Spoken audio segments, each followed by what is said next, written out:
अय्यूब ने अपने पूरे जीवन भर परमेश्वर पर भरोसा रखा और शैतान की परीक्षा भी उसके विश्वास को हिला नहीं पाई।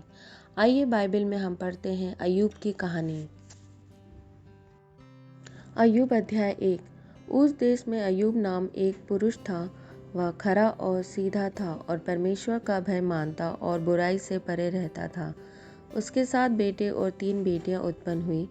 फिर उसके 7,000 भेड़ बकरियां, 3,000 ऊँट, 500 जोड़ी बैल और 500 गदहियाँ और बहुत सी दास दासियाँ थीं। वरन उसकी इतनी संपत्ति थी कि पूरबियों में वह सबसे बड़ा था। उसके बेटे अपने अपने दिन पर एक दूसरे के घर में खाने पीने को जाया करते थे और अपनी तीनों बहनों को अपने संग खाने पीने के लिए बुलवा भेजते थे।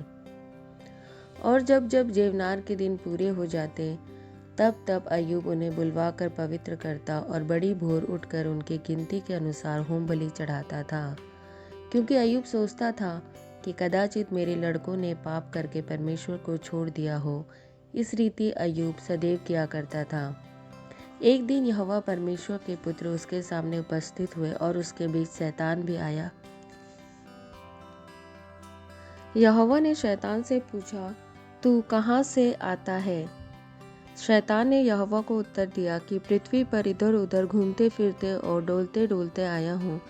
यहोवा ने शैतान से पूछा, क्या तूने मेरे दास अय्यूब पर ध्यान दिया है? क्योंकि उसके तुल्य खरा और सीधा और मेरा भय मानने वाला और बुराई से दूर रहने वाला मनुष्य और कोई नहीं है। शैतान ने यहोवा को उत्तर दिया, क्या अय्यूब परमेश्वर का भय बिना लाभ के मानता है? क्या तूने उसकी और उसके घर की और जो कुछ उसका है उसके चारों ओर बाड़ा नहीं बांधा? तूने तो उसके काम पर आशीष दी है और उसकी संपत्ति देश भर में फैलाई है। परंतु अब अपना हाथ बढ़ाकर जो कुछ उसका है उसे छू, तब वह तेरे मुंह पर तेरी निंदा करेगा। यहोवा ने शैतान से कहा, सुन, जो कुछ उसका है वह सब तेरे हाथ में है, केवल उसके शरीर पर हाथ ना लगाना। तब शैतान यहोवा के सामने से चला गया। एक दिन अय्यूब के बेटे बेटियां बड़े भाई के घर में खाते और दाख मधु पी रहे थे।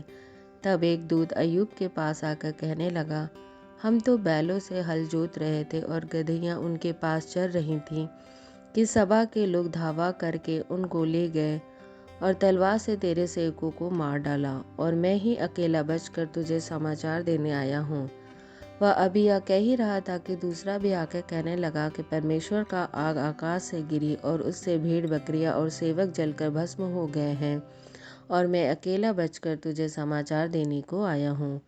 वह अभी कह ही रहा था कि एक और भी आकर कहने लगा कि कसदी लोग 3 गोल बांधकर ऊँटों पर धावा करके उन्हें ले गए और तलवार से तेरे सेवकों को मार डाला, और मैं ही अकेला बचकर तुझे समाचार देने आया हूँ।